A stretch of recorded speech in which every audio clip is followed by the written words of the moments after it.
मैं तुम्हें भेड़ियों के बीच भेड़ों की तरह भेज रहा हूँ।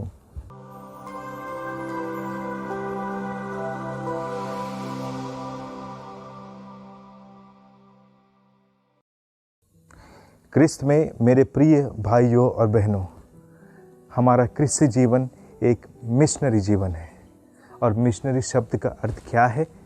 मिशनरी शब्द का अर्थ है कि ईश्वर के राज्य की स्थापना में हमारा पूर्ण योगदान देना। यीशु क्रिस्त भी एक मिशनरी भावना लेकर इस दुनिया में आए। उन्होंने मिशनरी कार्य किए, लोगों को ईश्वर की बारे में बताया, ईश्वर के राज्य की स्थापना में अपना पूरा योगदान दिया। यहाँ तक कि क्रूस पर मानव मुक्ति के लिए अपनी भुजाएं तक पसार दी। और अपना कार्य की शुरुआत करने के पहले उन्होंने शिष्यों का चयन किया ताकि ये शिष्य उनके जाने के बाद में इस कार्य को आरंभ रखें। और यही शिष्यों ने भली भांति किया। और इसलिए आज आप और मैं अपने आप को बड़े गर्व से क्रिस्तीय कहते हैं। क्या मेरे व्यक्तित्व विशेष के कारण मुझे ये गौरव मिला है? नहीं मेरे प्रिय भाई बहनों, ये ईश्वर की कृपा है, ईश्वर की दया है, ईश्वर की महत्ता है कि उसने मुझे ये सौभाग्य, ये गौरव बन दिया है कि मैं एक क्रिस्तीय कहला सकूं। लेकिन जब मैं इस गौरव को बड़े आनंद से इसका प्रचार करता हूँ तो इसकी जिम्मेदारी को भी समझना है। तो इसलिए मिशनरी कार्य केवल एक बुलावा नहीं है, वो एक जिम्मेदारी है। हर एक क्रिस्ती की जिम्मेदारी है और हर एक क्रिस्ती को इस जिम्मेदारी को भली भांति निभाना है। अगर हम पुराने विधान में देखेंगे तो जब मूसा को ईश्वर ने बुलाया, निर्गमन ग्रंथ अध्याय 3 पद संख्या 7 और आगे में, जब ईश्वर ने देखा कि उनकी प्रजा दुख में है, मूसा का चयन करते हैं ताकि मूसा उन लोगों को उनके फिलिस्तियों के कब्ज़े से छुड़ा कर लाए। लेकिन मूसा अपनी कमज़ोरियाँ ईश्वर के पास कहते हैं। ईश्वर कहते हैं उन सब की देखभाल मैं करूँगा, मैं उचित समय में उचित कार्य तुम्हारे ज़रिए करूँगा, लेकिन तुम जाकर मेरे शब्दों का पालन करो। और मूसा ने वही किया। आज हम सबों को भी मेरे प्रिय भाई बहनों, ईश्वर ने क्रिस्ती होने का गौरव दिया है। आज सुसमाचार में प्रभु कहते हैं कि भेड़ियों के बीच तुम्हें भेज रहा हूँ, तो तुम कैसे बोलोगे? इसलिए डरना मत, पिता का आत्मा तुमसे बुलवाएगा। इसलिए डरने की कोई ज़रूरत नहीं, अपने कमज़ोरियों से घबराने की कोई ज़रूरत नहीं। ईश्वर का आत्मा हमारे साथ है।